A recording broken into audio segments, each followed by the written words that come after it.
जमां प्रगट रूप च साडे ते हमला कर दिता गया भी साडियां ज़मीनां ते भी कॉरपोरेट कल्चर दा गलबा स्थापित हो जाना। ये प्रगट रूप च साडे सामने आ गया, जिन्होंने इंडियन स्टेट कह रही है नहीं ये तो किसानों के हित च है, तो प्रो फार्मर मुकम्मल तौर पर धरती दे लागू हो गए कानून, बिल्कुल अमली रूप इन्हां ने ले लिया।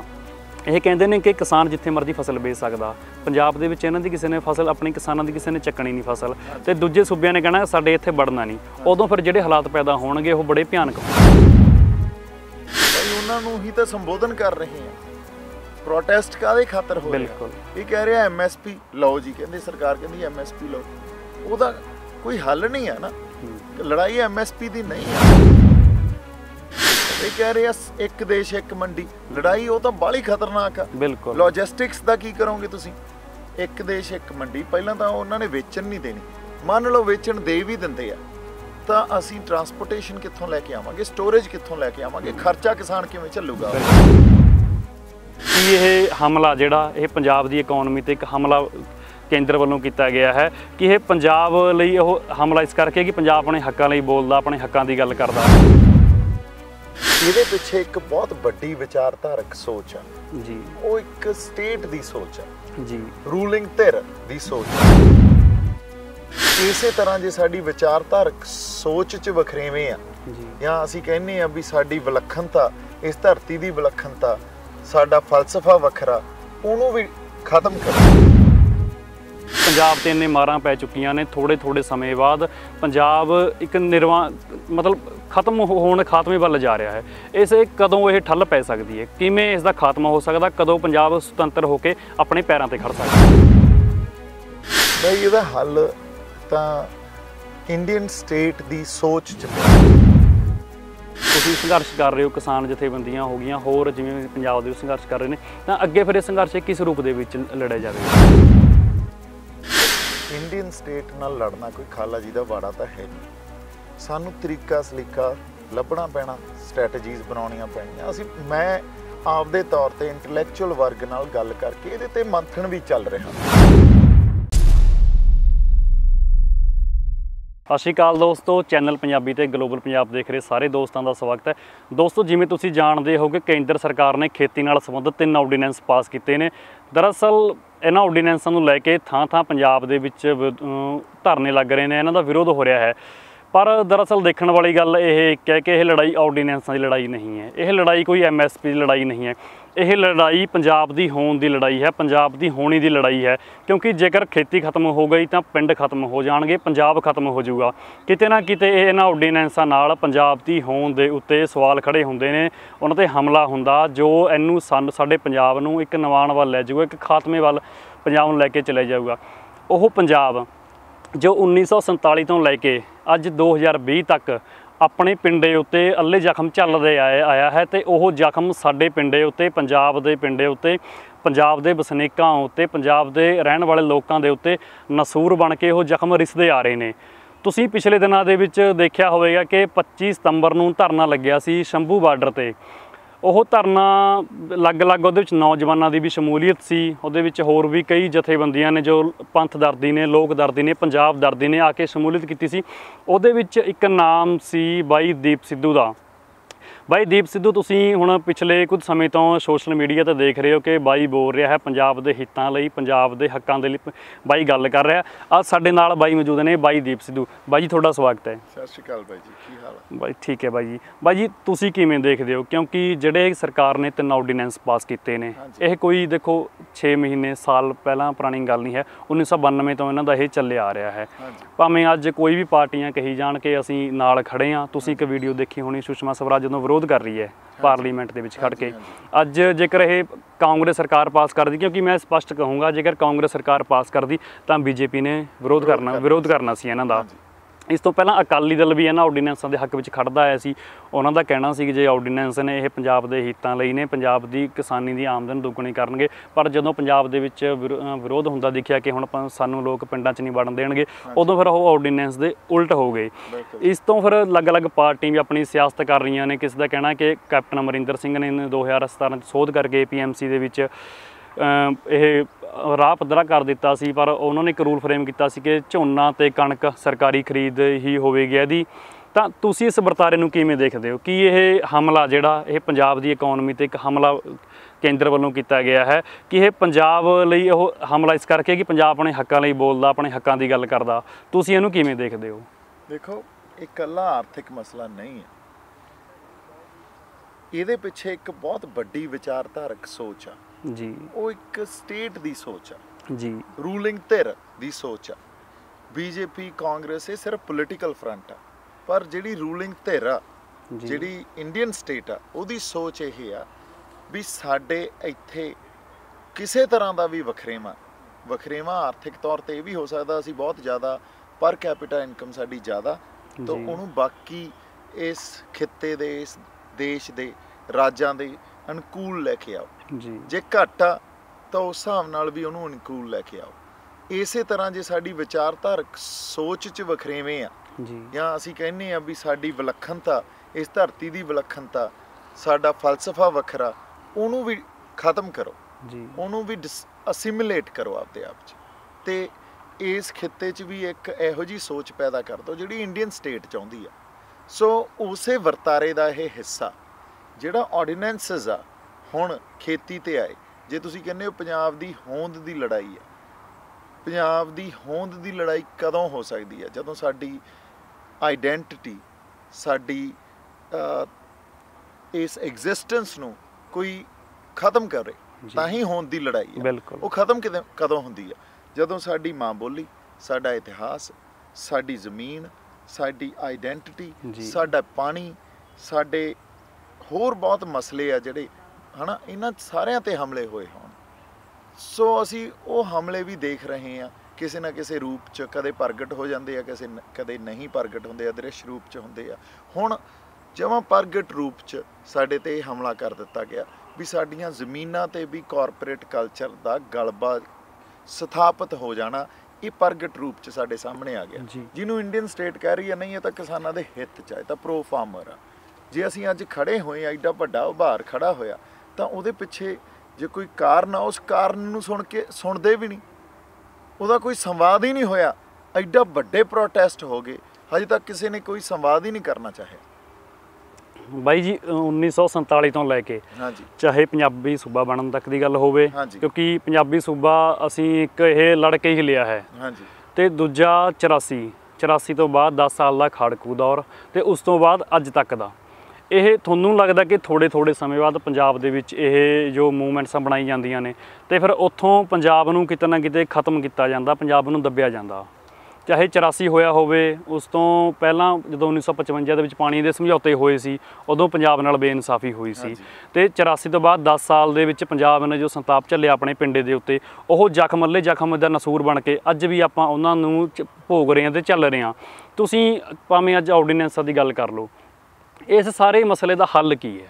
ਕਿਉਂਕਿ ਪੰਜਾਬ 'ਤੇ ਇੰਨੇ ਮਾਰਾਂ ਪੈ ਚੁੱਕੀਆਂ ਨੇ, ਥੋੜ੍ਹੇ ਸਮੇਂ ਬਾਅਦ ਪੰਜਾਬ ਇੱਕ ਮਤਲਬ ਖਾਤਮੇ ਵੱਲ ਜਾ ਰਿਹਾ ਹੈ। ਕਦੋਂ ਇਹ ਠੱਲ ਪੈ ਸਕਦੀ ਹੈ? ਕਿਵੇਂ ਇਸ ਦਾ ਖਾਤਮਾ ਹੋ ਸਕਦਾ? ਕਦੋਂ ਪੰਜਾਬ ਸੁਤੰਤਰ ਹੋ ਕੇ ਆਪਣੇ ਪੈਰਾਂ 'ਤੇ ਖੜ੍ਹ ਸਕਦਾ? ਬਈ ਇਹਦਾ ਹੱਲ ਤਾਂ ਇੰਡੀਅਨ ਸਟੇਟ ਦੀ ਸੋਚ 'ਚ ਪਿਆ, ਉਹਨਾਂ ਦੀ ਜਿੱਦ 'ਚ ਪਿਆ।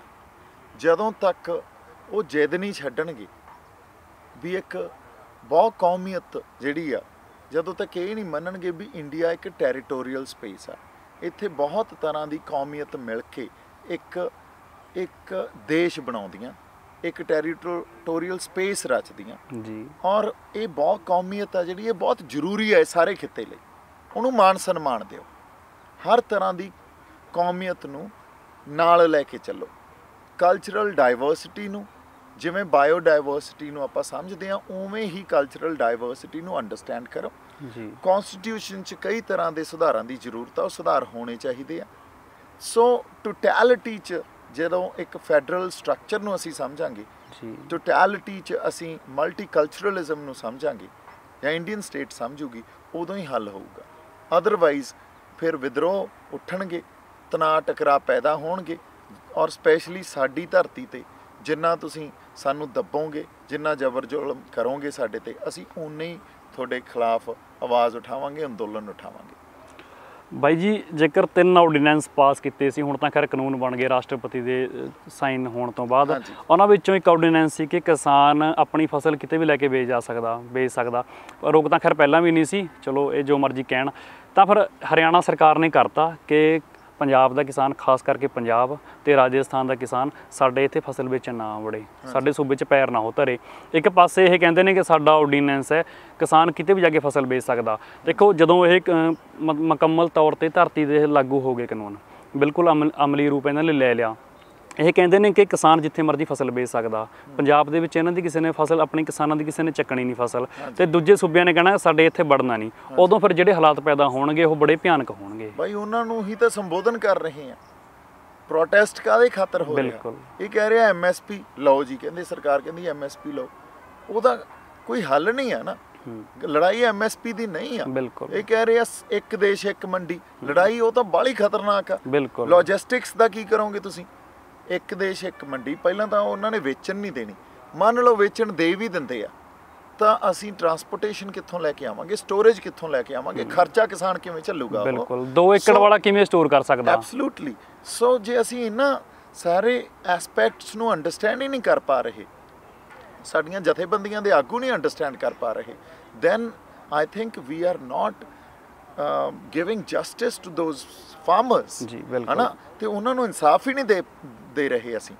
ਅਸੀਂ ਹੁਣ ਜਿਹੜੀ ਲੜਾਈ ਲੜਨੀ ਆ, ਜੇ ਸਾਡੀ ਲੜਾਈ ਇਹ ਵੇਚਦੇ ਆ ਅਹੁਦਿਆਂ ਪਿੱਛੇ, ਸਾਡੀ ਲੜਾਈ ਵੇਚਦੇ ਆ ਕਿਸੇ ਹੋਰ ਤਰ੍ਹਾਂ ਦੇ ਰਾਜਸੀ ਸਰੋਕਾਰਾਂ ਪਿੱਛੇ, ਜਾਂ ਕੋਈ ਆਰਥਿਕ ਤੌਰ ਤੇ ਇਹਨਾਂ ਦੀ ਸਹਾਇਤਾ ਦੇ ਪਿੱਛੇ, ਤਾਂ ਫਿਰ ਉਹੀ ਖਤਾ ਪਹਿਲਾਂ ਜੋ ਖਾਧੀਆਂ ਉਹੀ ਖਾਵਾਂਗੇ ਅਸੀਂ। ਬਿਲਕੁਲ ਬਾਈ ਜੀ, ਗੱਲ ਤਾਂ ਸਿੱਧੀ ਇਹ ਹੈ। ਦੇਖੋ ਇੱਕ ਵੱਡੀ ਕੰਟਰੀਆਂ ਦੇ ਵਿੱਚ ਆਪਸ ਦੇ ਵਿੱਚ ਵੀ ਹੈਗਾ ਕਿ ਸੁਪਰ ਪਾਵਰ। ਦੇਖੋ ਕੋਈ ਕੰਟਰੀ ਪਰਮਾਣੂ ਬਣਾ ਰਹੀ ਹੈ, ਕੋਈ ਹਥਿਆਰ USA ਹੈ ਨਾ, ਜੋ ਕੰਪਨੀਆਂ ਖੜੇ ਕਰ ਹਥਿਆਰਾਂ ਦੀ। ਪਰ ਸਭ ਤੋਂ ਵੱਡੀ ਗੱਲ ਇਹ ਨਿਕਲ ਕੇ ਆ ਰਹੀ ਹੈ ਕਿ ਅਸਲ ਸੁਪਰ ਪਾਵਰ ਉਹ ਹੈ ਜਿਹਦਾ ਖੁਰਾਕ ਤੇ ਕਬਜ਼ਾ ਹੋਊਗਾ। ਇਹਨਾਂ ਨੇ ਅਲੱਗ-ਅਲੱਗ ਆਪਣੇ ਹੈ ਨਾ, ਜੋ ਇਹਨਾਂ ਦੇ ਪਿਆਦੇ ਨੇ ਉਹਨਾਂ ਨੂੰ ਛੂਟਾਂ ਦੇਤੀਆਂ ਨੇ ਵੀ ਤੁਸੀਂ ਦੇਖੋ 10 ਸਾਲ ਤੋਂ ਗੋਦਾਨ ਬਣ ਰਹੇ ਨੇ ਹਿੰਦੁਸਤਾਨ ਦੇ ਵਿੱਚ, ਉਹ ਛੂਟਾਂ ਦੇਤੀਆਂ ਨੇ ਕਿ ਤੁਸੀਂ ਖੁਰਾਕ ਤੇ ਕਬਜ਼ ਹੋਵੋ। ਤੇ ਜੋ ਚੀਜ਼ ਅੱਜ ਮੰਨ ਲਓ ਖੇਤੀ ਫਾਰਮਰ ਨਾ ਕਰਦੇ ਆ, ਆਪਣੀ ਕਣਕ ਕੋਈ 1800 ਰੁਪਏ 1900 ਰੁਪਏ ਨਹੀਂ ਪੁੱਛਦਾ ਹੈਗਾ, ਜਦੋਂ ਇਹ ਕਾਰਪੋਰੇਟ ਘਰਾਣੇ ਦੇ ਹੱਥਾਂ ਵਿੱਚ ਚਲਿਆ ਗਿਆ ਅਨਾਜ, ਉਹੀ ਆਪਾਂ ਨੂੰ ਇਹ 4 ਗੁਣਾ ਰੇਟ ਤੇ ਵੇਚਣਗੇ। ਬਿਲਕੁਲ ਜੀ ਬਿਲਕੁਲ। ਜਦੋਂ ਦੇਖੋ ਸਭ ਤੋਂ ਮਾੜਾ ਵਰਤੀਰਾ ਇਹ ਹੈ ਜਦੋਂ ਇਹ ਖੁਰਾਕ ਤੇ ਕਬਜ਼ ਹੋ ਗਏ, ਤੇ ਫਿਰ ਉਦੋਂ ਕੀ ਹਾਲਾਤ ਪੈਦਾ ਹੋਣਗੇ? ਕਿਉਂਕਿ ਖੇਤੀ ਖਤਮ ਹੋ ਜਾਊਗੀ, ਖੁਰਾਕ ਤੇ ਇਹ ਕਾਰਪੋਰੇਟ ਘਰਾਣੇ ਕਬਜ਼ ਹੋ ਜਾਣਗੇ। ਫਿਰ ਉਦੋਂ ਜਿਹੜਾ ਸੀਨ ਨਿਕਲ ਕੇ ਆਊਗਾ, ਉਹ ਸੀਨ ਵੀ ਉਹਨੂੰ ਬੰਦਾ ਇਮੇਜਿਨ ਵੀ ਨਹੀਂ ਕਰ ਸਕਦਾ ਹੈ। ਉਹ ਨਹੀਂ ਕਰ ਸਕਦਾ ਜੀ। ਇਹ ਸਰਕਾਰਾਂ ਦੀਆਂ ਕਾਰਪੋਰੇਟ ਇੱਕ ਜਿਹੜੇ ਪੂਰੇ ਘਰਾਣੇ ਆ, ਉਹਨਾਂ ਦੀਆਂ ਇਹ ਕਨਸਪੀਰੇਸੀ ਥਿਊਰੀਜ਼ ਆ। ਅੱਜ ਸਰਕਾਰ ਕੀ ਚਾਹੁੰਦੀ ਆ ਵੀ ਪੰਜਾਬ ਤੇ ਹਰਿਆਣਾ ਤੇ ਐਗਰੀਰੀਅਨ ਜਿਹੜਾ ਮਾਡਲ ਆ ਨਾ, ਉਹਦੇ ਇਕੱਲੇ ਤੇ ਡਿਪੈਂਡ ਨਾ ਰਹੋ ਜੀ, ਇਹ ਬਾਕੀ ਜਗ੍ਹਾ ਵੀ ਪੈਦਾ ਕਰੋ। ਕਿਉਂਕਿ ਪੰਜਾਬ ਤੇ ਹਰਿਆਣਾ ਹਜੇ ਵੀ ਆਪਦੇ ਆਪ 'ਚ ਡਿਕਟੇਟ ਕਰਦੇ ਆ ਸਾਨੂੰ ਐਗਰੀਰੀਅਨ ਮਾਡਲ ਨੂੰ ਲੈ ਕੇ। ਖੇਤੀ ਪ੍ਰਧਾਨ ਸੂਬੇ ਆ ਇਹ। ਇਸ ਕਰਕੇ ਇਹਨਾਂ ਨੇ ਇਹ ਜਿਹੜੀ ਸਾਰੀ ਕਨਸਪੀਰੇਸੀ ਰਚੀ ਆ, ਖੇਤੀ ਹੋਰ ਕਿਵੇਂ ਰਾਜਾਂ 'ਚ ਵੰਡਣੀ ਆ, ਉੱਥੇ ਕੰਟਰੈਕਟ ਲੇਬਰ ਕਿਵੇਂ ਕਰਵਾਉਣੀ ਆ, ਉੱਥੇ ਮਜ਼ਦੂਰਾਂ ਨੂੰ, ਕਿਸਾਨਾਂ ਦਾ ਸ਼ੋਸ਼ਣ ਹੋਰ ਵੱਡੇ ਤੌਰ ਤੇ ਕਿਵੇਂ ਕਰਨਾ, ਜੋ ਸਾਡਾ ਨਹੀਂ ਕਰ ਸਕਦੇ, ਹਜੇ ਤੱਕ ਨਹੀਂ ਕਰ ਪਾਏ ਸੀ। ਫਿਰ ਇਹਨਾਂ ਆਰਡੀਨੈਂਸਿਸ ਨੂੰ ਲੈ ਕੇ ਆਉਣਾ, ਸਿੱਧੇ ਤੌਰ ਤੇ ਪੰਜਾਬ ਤੇ ਹਰਿਆਣਾ ਨੂੰ ਟਾਰਗੇਟ ਕਰਨਾ ਆਰਡੀਨੈਂਸਿਸ ਦੇ ਥਰੂ, ਹਨਾ? ਸੋ ਇਸ ਕਰਕੇ ਜਦੋਂ ਇਹ ਕਨਸਪੀਰੇਸੀ ਥਿਊਰੀ ਨੂੰ ਸਮਝਾਂਗੇ ਤਾਂ ਇਹ ਸਾਡੀ ਜੜ੍ਹਾਂ ਤੇ ਆ ਕੇ ਹੁਣ ਹਮਲੇ ਕਰ ਰਹੇ ਆ। ਜੜ੍ਹਾਂ ਨੂੰ ਪੱਟਣ 'ਚ ਇਹ ਉੱਥੋਂ ਤਾਈਂ ਗੱਲ ਪਹੁੰਚ ਗਈ ਆ, ਸਾਡੇ ਗੁਲਾਮਿਆਂ ਨੂੰ ਹੱਥ ਪਾ ਲਏ ਆ। ਬਿਲਕੁਲ। ਤੇ ਜਦੋਂ ਗੁਲਾਮਿਆਂ ਨੂੰ ਹੱਥ ਪੈਂਦੇ ਆ ਤੇ ਫਿਰ ਅੰਦੋਲਨ ਹੀ ਪੈਦਾ ਹੁੰਦੇ ਆ ਜੀ। ਬਾਈ ਜੀ 2006 ਦੇ ਵਿੱਚ ਬਿਹਾਰ ਦਾ ਮੰਡੀ ਬੋਰਡ ਭੰਗ ਕੀਤਾ ਸੀ ਤੁਸੀਂ। ਅੱਜ ਬਿਹਾਰ ਦੀ ਹਾਲਤ ਦੇਖ ਲਓ। ਉਹ ਉਧਰ 10-10 ਏਕੜ ਵਾਲੇ, ਸਾਡੇ ਇੱਧਰ 5-5 ਏਕੜ ਵਾਲੇ ਦੇ ਇੱਥੇ ਲੇਬਰ ਕਰਦੇ ਨੇ, ਝੋਨਾ ਲਾਉਣ ਆਉਂਦੇ ਨੇ। ਦੂਜਾ 2 ਅਕਤੂਬਰ 2017 ਦੇ ਵਿੱਚ ਨੀਤੀ ਆਯੋਗ ਦੀ ਮੀਟਿੰਗ ਹੋਈ ਸੀ, ਆਪਣੇ ਵੱਲੋਂ ਵੀ ਇੱਥੇ ਜਥੇਬੰਦੀਆਂ ਦਾ ਨੁਮਾਇੰਦਾ ਗਿਆ ਸੀ ਇੱਕ, ਤੇ ਹੋਰ ਵੀ ਨੁਮਾਇੰਦੇ ਸੀ। ਉੱਥੇ ਇਹ ਗੱਲ ਨਿਕਲ ਕੇ ਆਈ ਸੀ ਕਿ ਜਿਹੜੀ ਖੇਤੀ ਦੀ ਇਨਕਮ ਹੈ, ਗਰੋਥ ਹੈ, ਉਹਦੇ ਵਿੱਚ ਖੜੋਤ ਆ ਗਈ। ਖੜੋਤ ਆ ਗਈ। ਇਹ ਖੜੋਤ ਕਿਵੇਂ ਟੁੱਟੂਗੀ? ਖੇਤੀ ਦੇ ਵਿੱਚ ਇਨਵੈਸਟ ਕਰਨਾ ਪੈਣਾ। ਇਨਵੈਸਟ ਕਰਨ ਲਈ ਕਿਸਾਨ ਕੋਲ ਤਾਂ ਪੈਸਾ ਹੈਗਾ ਨਹੀਂ, ਇਨਵੈਸਟ ਕਰਨਗੇ ਕਾਰਪੋਰੇਟ ਘਰਾਣੇ। ਉਦੋਂ ਫਿਰ ਉਹ ਸਾਰੇ ਬੈਠੇ ਸੀ, ਉਦੋਂ ਉਹ ਖੜਾ ਹੋਇਆ ਨਾ ਹੈੱਡ ਸੀ ਕਾਰਪੋਰੇਟ ਘਰਾਣਿਆਂ ਦਾ, ਜੋ ਉਹਨੇ ਕਿਹਾ ਕਿ ਅਸੀਂ ਇੱਕੋ ਸ਼ਰਤ 'ਤੇ ਨਿਵੇਸ਼ ਕਰਾਂਗੇ ਅਸੀਂ, ਕਿਉਂਕਿ ਉਹ ਜਿਹੜੀ ਮੀਟਿੰਗ ਸੀ ਪ੍ਰੀ ਪਲਾਨ ਸੀ ਉਹ, ਜੇ ਆਪਾਂ ਸਿੱਧੀ ਸਪਸ਼ਟਾਂ 'ਚ ਕਹੀਏ। ਉਹਨਾਂ ਕਹਿਣਾ ਸੀ ਕਿ ਅਸੀਂ ਇੱਕੇ ਸ਼ਰਤ 'ਤੇ ਨਿਵੇਸ਼ ਕਰਾਂਗੇ, ਸਾਨੂੰ 5-5 7-7 ਹਜ਼ਾਰ ਦੇ ਕਲਸਟਰ ਪੰਜਾਬ ਦੇ ਵਿੱਚ ਹਰਿਆਣਾ ਦੇ ਵਿੱਚ ਬਣਾ ਕੇ ਦਿੱਤੇ ਜਾਣ, ਕਿਸਾਨ ਆਪਣੀ ਖੇਤੀ ਤੋਂ ਬਾਹਰ ਹੋ ਜੇ, ਵੱਧ ਤੋਂ ਵੱਧ ਕਿਸਾਨ ਉੱਥੇ ਮਜ਼ਦੂਰੀ ਕਰ ਸਕਦਾ, ਸਾਡੇ ਕੋਲ ਨੌਕਰੀ ਕਰ ਸਕਦਾ, ਸਾਡੇ ਕੋਲ ਲੇਬਰ ਕਰ ਸਕਦਾ। ਕਿਤੇ ਨਾ ਕਿਤੇ ਫਿਰ ਇਹ ਉਸ ਪੜਾਅ ਦਰ ਪੜਾਅ ਉਸ ਨੀਤੀ ਵੱਲ ਅੱਗੇ ਵੱਧ ਰਹੇ ਨੇ, ਕਿਉਂਕਿ ਮਹਾਰਾਸ਼ਟਰ ਦੇ ਵਿੱਚ, ਕਰਨਾਟਕ ਦੇ ਵਿੱਚ ਫੁੱਲਾਂ ਦੀ ਖੇਤੀ ਹੁੰਦੀ ਹੈ, ਕਾਜੂ ਦੀ ਖੇਤੀ ਹੁੰਦੀ ਹੈ, ਇਹ ਠੇਕੇਦਾਰੀ ਸਿਸਟਮ ਮੱਧ ਪ੍ਰਦੇਸ਼ ਦੇ ਵਿੱਚ ਵੀ ਸ਼ੁਰੂ ਹੋ ਚੁੱਕਿਆ। ਫਿਰ ਕਿਤੇ ਨਾ ਕਿਤੇ ਇਹ ਪੰਜਾਬ ਨੂੰ ਉਸ ਟਾਰਗੇਟ ਲਾਈਨ 'ਚ ਲੈ ਕੇ ਆਉਣਾ ਚਾਹੁੰਦੇ ਨੇ। ਦੇਖੋ ਮੈਂ ਤੁਹਾਨੂੰ ਇੱਕ ਗੱਲ ਦੱਸਦਾ,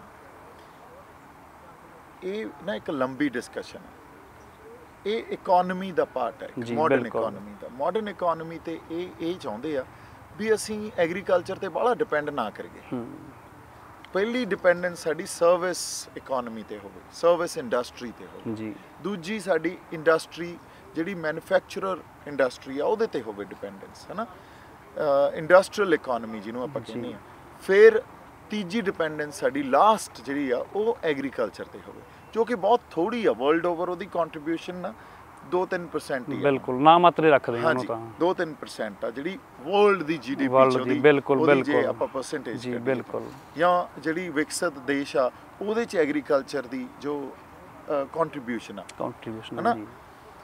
ਪਰ ਇੱਕ ਗੱਲ ਸਾਨੂੰ ਸਮਝਣ ਦੀ ਜ਼ਰੂਰਤ ਆ, ਜਦੋਂ ਤੁਸੀਂ ਕਿਸਾਨਾਂ ਤੇ ਪੰਜਾਬ ਨੂੰ ਖੇਤੀ ਤੋਂ ਬਿਨਾਂ ਨਹੀਂ ਕਲਪਿਆ ਜਾ ਸਕਦਾ। ਬਿਲਕੁਲ ਇਸ ਧਰਤੀ ਨੂੰ ਅਸੀਂ ਅੱਜ ਵੀ 55 ਤੋਂ 58% ਐਗਰੀਕਲਚਰ ਜਿਹੜੀ ਕੰਟਰੀਬਿਊਸ਼ਨ ਆ ਸਾਡੀ GDP 'ਚ ਦਿੰਦੇ ਆ, ਪੰਜਾਬ ਦੀ GDP। ਬਿਲਕੁਲ, ਇਹਦਾ ਮਤਲਬ ਸਾਡੇ ਕੋਲੇ ਨਾ ਤਾਂ ਜਿਹੜੀ ਇਕਨੋਮੀ ਸਰਵਿਸ ਇੰਡਸਟਰੀ ਤੇ ਉਨੀ ਡਿਪੈਂਡੈਂਟ ਆ, ਨਾ ਹੀ ਸਾਡੀ ਇੰਡਸਟਰੀ ਤੇ ਡਿਪੈਂਡੈਂਟ ਆ। ਇੰਡਸਟਰੀ 'ਚ ਜਿਹਦੇ 'ਚ ਮੈਨੂਫੈਕਚਰਿੰਗ ਯੂਨਿਟ ਆ ਜਾਂਦੇ, ਸਾਡੀ ਮੇਨ ਜਿਹੜੀ ਇਹ GDP ਆ ਜਿੱਥੋਂ ਅਸੀਂ ਪੈਦਾ ਕਰਦੇ ਹਾਂ ਕੁਛ, ਉਹ ਐਗਰੀਕਲਚਰ ਆ। ਅਸੀਂ ਉਹਨੂੰ ਸਿੱਧੇ ਤੌਰ ਤੇ ਕਿਵੇਂ ਬਰਬਾਦ ਕਰ ਸਕਦੇ ਹਾਂ ਜੀ, ਹੈ ਨਾ। ਫਿਰ ਉਹ ਤੁਹਾਨੂੰ ਅਸੀਂ ਪੂਰੇ ਦੇਸ਼ ਨੂੰ ਖਵਾਉਣੇ ਆ, ਤੁਸੀਂ ਸਾਡੇ ਤੇ ਹੀ ਆ ਕੇ ਕਾਰਪੋਰੇਟ ਘਰਾਣਿਆਂ ਦਾ ਗਲਬਾ ਪਾ ਰਹੇ ਹੋ।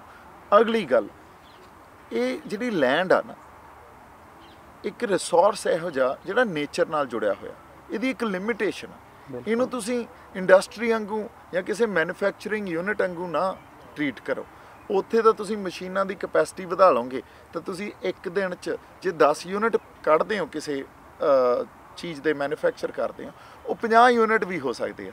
ਪਰ ਜੇ ਅਸੀਂ ਇੱਕ ਸੀਜ਼ਨ 'ਚ ਕਿੱਲੇ 'ਚ 30 ਮਣ ਕਣਕ ਕੱਢਦੇ ਆ ਤੇ ਉਹਨੇ 40-45 ਮਣ ਨਹੀਂ ਹੋਣਾ, ਬਿਲਕੁਲ, ਜਾਂ ਉਹਨੇ 50 ਮਣ 60 ਮਣ ਨਹੀਂ ਹੋਣਾ। ਉਹਦੀ ਇੱਕ ਲਿਮਿਟ ਆ, ਕਿਉਂਕਿ ਧਰਤੀ ਆ, ਜ਼ਮੀਨ ਆ, ਨੇਚਰ ਆ, ਉਹਦੀ ਇੱਕ ਕਪੈਸਿਟੀ ਆ, ਉਹ ਇੱਕ ਢੰਗ ਨਾਲ ਹੀ ਵਧੂਗੀ। ਉਹ ਗ੍ਰੀਨ ਰੈਵੋਲੂਸ਼ਨ 'ਚ ਤੁਸੀਂ ਸਾਨੂੰ ਸੁਧਰੀਆਂ ਬੀਜਾਂ ਦੇ ਕੇ ਜਾਂ ਉਹ ਰੇਹਾਂ ਸਪਰੇਆਂ ਦੇ ਕੇ ਸਾਡੀ ਉਦੋਂ ਇੱਕ ਪੈਦਾਵਾਰ ਵਧਾ ਤਾਂ ਦਿੱਤੀ, ਹੈ ਨਾ, ਉਦੋਂ ਬਹੁਤ ਵਾਧਾ ਆਇਆ, ਪਰ ਹੁਣ ਉਹ ਇੱਕ ਸਟੈਗਨੈਂਟ ਹੋ ਗਈ ਆ। ਬਿਲਕੁਲ, ਹੁਣ ਇਹਦੇ ਉੱਤੇ ਨਹੀਂ ਜਾ ਸਕਦੇ, ਔਰ ਅਸੀਂ ਆਪਦੀ ਜ਼ਮੀਨ ਪਾਣੀ ਸਭ ਕੁਝ ਗੰਦਲਾ ਕਰਕੇ ਬਹਿ ਗਏ। ਬਿਲਕੁਲ, ਹੈ ਨਾ। ਤੁਸੀਂ ਇਨਵਾਇਰਮੈਂਟਲ ਇਕੋਲੋਜੀਕਲ ਲਿਟਰੇਸੀ ਵੀ ਨਹੀਂ ਰੱਖਦੇ, ਤੁਸੀਂ ਇਕੋਨਮੀ ਨੂੰ ਵੀ ਉੱਤੇ ਚੱਕਣਾ ਚਾਹੁੰਦੇ ਹੋ, ਤੁਸੀਂ ਕਿਸਾਨਾਂ ਤੇ ਵੀ ਗਲਬਾ ਪਾਉਣਾ ਚਾਹੁੰਦੇ ਹੋ, ਤੁਸੀਂ ਕਨਸਪੀਰੇਸੀਜ਼ ਥਿਊਰੀਜ਼ ਵੀ ਰਚਦੇ ਹੋ।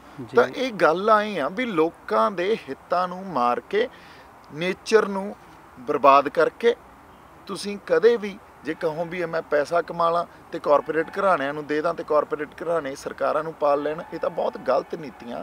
ਤਾਂ ਲੋਕ ਤਾਂ ਫਿਰ ਆਵਾਜ਼ ਚੱਕਣਗੇ ਹੀ ਚੱਕਣਗੇ, ਲੋਕਾਂ ਦੀ ਆਵਾਜ਼ ਚੱਕਣੀ ਬਣਦੀ ਹੈ। ਬਿਲਕੁਲ ਬਾਈ ਜੀ, ਤੁਸੀਂ ਹਰੀ ਕ੍ਰਾਂਤੀ ਦੀ ਗੱਲ ਕੀਤੀ, ਗ੍ਰੀਨ ਰੈਵੋਲੂਸ਼ਨ ਦੀ, ਕਿਤੇ ਨਾ ਕਿਤੇ ਇਹ ਗੱਲ ਤਾਂ ਹੁਣ ਸਪਸ਼ਟ ਹੋ ਗਈ ਹੈ ਕਿ ਗ੍ਰੀਨ ਰੈਵੋਲੂਸ਼ਨ ਨੇ ਸਾਡਾ ਪੰਜਾਬ ਬਰਬਾਦ ਕੀਤਾ। ਸਾਡੀ ਜਦੋਂ ਦੇਖੋ ਆਪਣੇ ਬਜ਼ੁਰਗ ਖੇਤੀ ਕਰਦੇ ਸੀ ਤਾਂ ਉਹ ਗੱਡਾ ਭਰ ਕੇ ਘਰ ਲੈ ਜਾਂਦੇ ਸੀ, ਲੋੜ ਉਹ ਆਪਣੇ ਲਈ ਖੇਤੀ ਕਰਦੇ ਸੀ। ਅੱਜ ਆਪਾਂ ਖੇਤੀ ਕਰਦੇ ਹਾਂ ਬਾਜ਼ਾਰ ਲਈ, ਸਾਨੂੰ ਕਿਹਾ ਗਿਆ ਤੁਸੀਂ ਪੈਸਟੀਸਾਈਡ ਪਾਓ, ਹੋਰ ਪਾਓ, ਤੇ ਉਹ ਪਾ ਕੇ ਅਸੀਂ ਧਰਤੀ ਆਪਣੀ ਬਰਬਾਦ ਕਰ ਲਈ। ਪੰਜਾਬ ਅਸੀਂ ਕੈਂਸਰ ਦੇ ਮੂੰਹ ਵਿੱਚ ਦੇਤਾ, ਬਾਕਾਇਦਾ ਪੰਜਾਬ ਤੋਂ ਕੈਂਸਰ ਟ੍ਰੇਨ ਚੱਲਦੀ ਹੈ। ਤੇ ਫਿਰ ਕਿਤੇ ਨਾ ਕਿਤੇ ਜਿਵੇਂ ਤੁਸੀਂ ਗੱਲ ਕੀਤੀ ਕਿ ਧਰਤੀ ਦੀ ਸਮਰੱਥਾ ਇਸ ਤੋਂ ਵੱਧ ਲੈ ਨਹੀਂ ਸਕਦੇ, ਇਹ ਕੈਮੀਕਲ ਮਾਡਲ ਹੀ ਸਾਡੀ ਇਹ ਹੋਣ ਦਿੰਦੇ ਕਿ ਖਤਰਾ, ਕਿਉਂਕਿ ਇਹਨੇ ਸਾਨੂੰ ਇੰਨਾ ਮਾਨਸਿਕ ਤੌਰ ਤੇ, ਇੰਨਾ ਸਰੀਰਕ ਤੌਰ ਤੇ, ਇੰਨਾ ਸਾਨੂੰ ਕਮਜ਼ੋਰ, ਇੰਨਾ ਨਸ਼ਟ ਕਰਤਾ ਕਿ ਅੱਜ ਅਸੀਂ ਇਸ ਪੜਾਅ 'ਤੇ ਆ ਕੇ ਖੜ੍ਹ ਗਏ ਹਾਂ। ਤੁਸੀਂ GDP ਦੀ ਗੱਲ ਕੀਤੀ, ਦੇਖੋ ਜਦੋਂ ਹੁਣ ਇਹ ਕਰੋਨਾ ਦਾ ਦੌਰ ਸੀ, ਸਾਰੇ ਸੈਕਟਰ ਬਾਈ ਸੈਕਟਰ ਥੱਲੇ ਗਏ, ਸਿਰਫ ਇੱਕ ਖੇਤੀ ਦੀ ਹੀ GDP ਸੀ ਜੋ ਪਲੱਸ ਦੇ ਵਿੱਚ ਰਹੀਏ।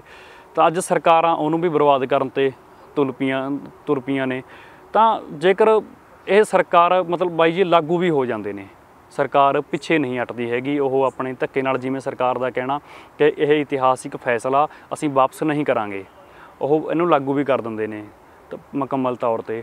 ਤਾਂ ਫਿਰ ਅੱਗੇ ਜੋ ਤੁਸੀਂ ਸੰਘਰਸ਼ ਕਰ ਰਹੇ ਹੋ, ਕਿਸਾਨ ਜਥੇਬੰਦੀਆਂ ਹੋ ਗਈਆਂ, ਹੋਰ ਜਿਵੇਂ ਪੰਜਾਬ ਦੇ ਸੰਘਰਸ਼ ਕਰ ਰਹੇ ਨੇ, ਤਾਂ ਅੱਗੇ ਫਿਰ ਇਹ ਸੰਘਰਸ਼ ਕਿਸ ਰੂਪ ਦੇ ਵਿੱਚ ਲੜਿਆ ਜਾਵੇਗਾ? ਦੇਖੋ, ਇੰਡੀਅਨ ਸਟੇਟ ਨਾਲ ਲੜਨਾ ਕੋਈ ਖਾਲਾ ਜੀ ਦਾ ਵਾੜਾ ਤਾਂ ਹੈ ਨਹੀਂ। ਸਾਨੂੰ ਤਰੀਕਾ ਸਲੀਕਾ ਲੱਭਣਾ ਪੈਣਾ, ਸਟ੍ਰੈਟਜੀਜ਼ ਬਣਾਉਣੀਆਂ ਪੈਣੀਆਂ। ਮੈਂ ਆਪਦੇ ਤੌਰ ਤੇ ਇੰਟੈਲੈਕਚੁਅਲ ਵਰਗ ਨਾਲ ਗੱਲ ਕਰਕੇ ਇਹਦੇ ਤੇ ਮੰਥਨ ਵੀ ਚੱਲ ਰਿਹਾ ਪੂਰਾ ਜੀ, ਹਨਾ।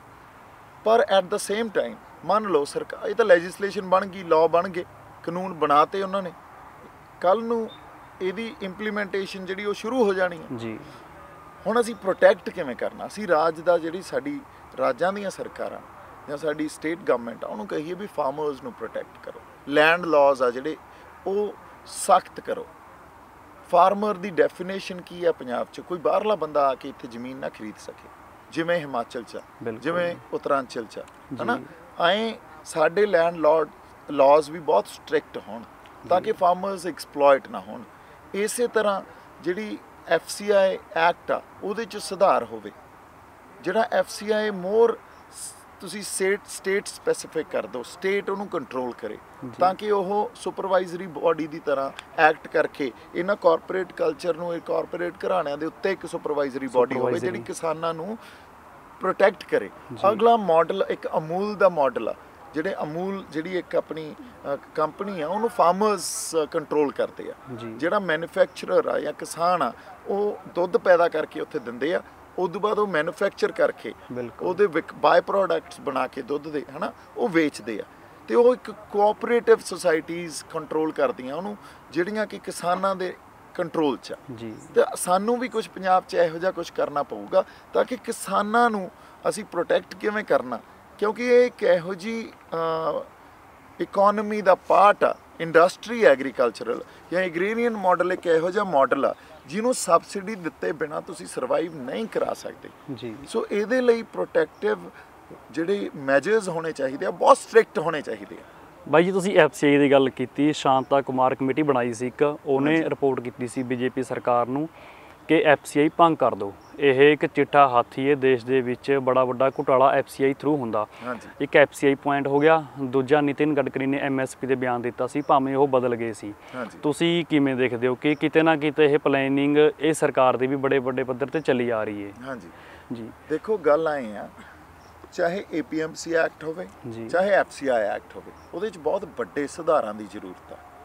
ਉਹਨੂੰ ਸੈਂਟਰ ਸਪੈਸੀਫਿਕ ਨਹੀਂ ਹੋਣਾ ਚਾਹੀਦਾ, ਉਹਨੂੰ ਲੋਕਲਾਈਜ਼ਡ ਜਾਂ ਸਟੇਟ ਸਪੈਸੀਫਿਕ ਹੋਣਾ ਚਾਹੀਦਾ।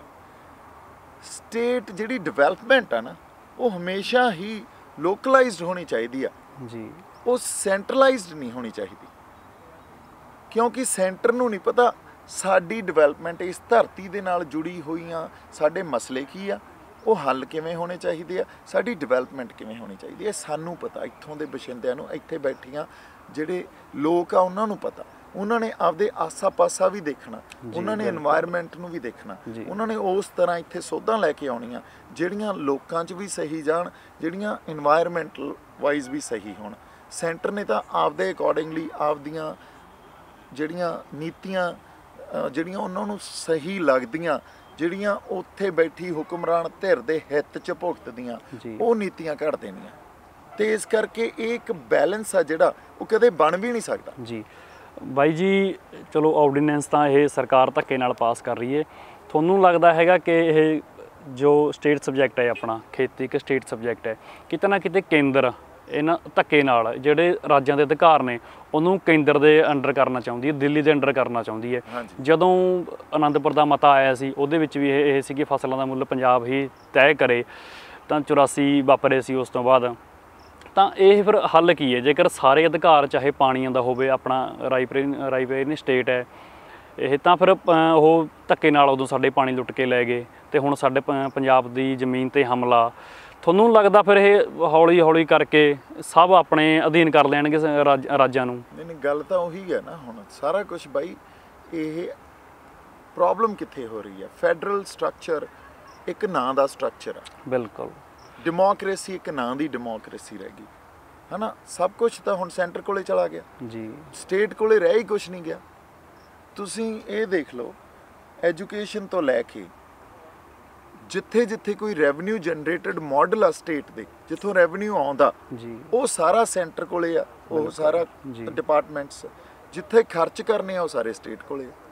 ਚਾਹੁੰਦੇ ਕੀ ਆ ਇਹ, ਵੀ ਸਟੇਟ ਐਡਾ ਜ਼ਿਆਦਾ ਸਟਰੋਂਗ ਹੋਵੇ, ਐਡਾ ਜ਼ਿਆਦਾ ਸਟਰੋਂਗ ਵੀ ਸਾਰੇ ਰਾਜ ਉਹ ਤੋਂ ਬਿਨਾਂ ਹਿੱਲ ਨਾ ਸਕਣ, ਤੇ ਜੋ ਹੁਕਮਰਾਨ ਧਿਰ ਸੈਂਟਰ 'ਚ ਬੈਠੀ ਇੱਕ ਬਹੁਮਤ ਧਿਰ ਆ, ਜਿਹੜੀ ਬਹੁਮਤ ਨੂੰ ਰਿਪਰੈਜ਼ੈਂਟ ਕਰਦੀ ਆ, ਬਹੁ ਗਿਣਤੀ ਨੂੰ ਰਿਪਰੈਜ਼ੈਂਟ ਕਰਦੀ ਆ, ਉਹ ਬਹੁ ਗਿਣਤੀ ਜੋ ਚਾਹੇ ਉਹੀ ਹੋਵੇ ਤੇ ਘੱਟ ਗਿਣਤੀਆਂ ਨੂੰ ਇਹ ਆਪਦੇ ਗਲ ਵਿੱਚ ਲੈ ਲੈਣ।